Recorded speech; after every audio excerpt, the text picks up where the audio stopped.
Accepting your limitations doesn't mean you quit. It means you stop pretending they aren't there and start asking better questions. Not why can't I, but how can I?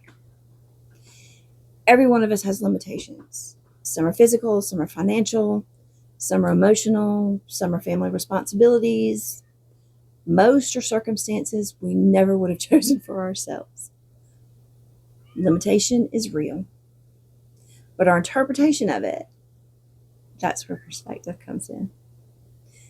There are athletes with Down syndrome who have won medals in gymnastics and have modeling careers.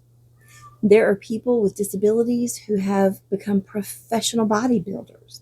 There are people who have started with nothing and built businesses worth millions.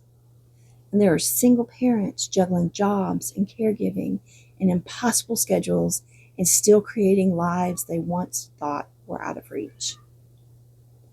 None of those stories happened because the limitation disappeared.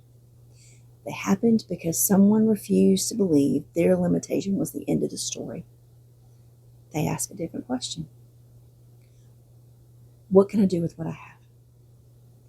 That's a powerful shift, because if all we focus on is what we can't do, we'll never really discover what we can.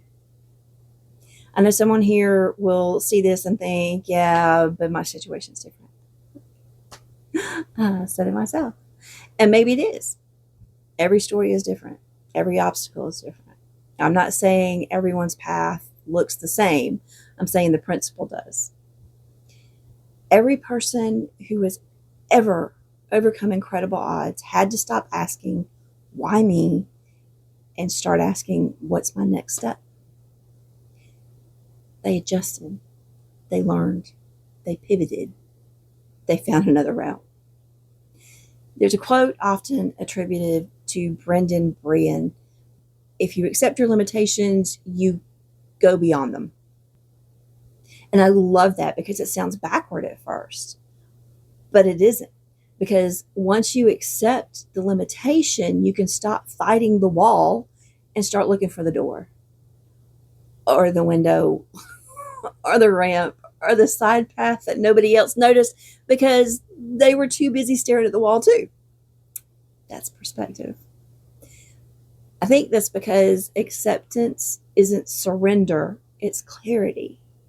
It's saying, this is where I'm starting, not this is where I have to stay.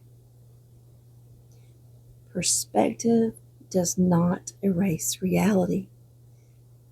It changes how we respond to it. Accept the limitation. Question the conclusion. Find another way. Believe me, I understand limitations. Raising a son with severe autism, there are days when time, money, and energy just seem to disappear all at the same time. Those realities are definitely real. But I've learned something. Limitations may shape the path, but they don't have to decide our destination. Because, like I said, accepting limitations doesn't mean quitting.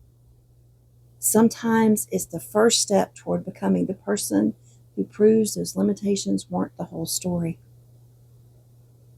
So, what's one limitation you've learned to work with instead of fighting against? I'd love to hear it. And remember, perspective changes everything.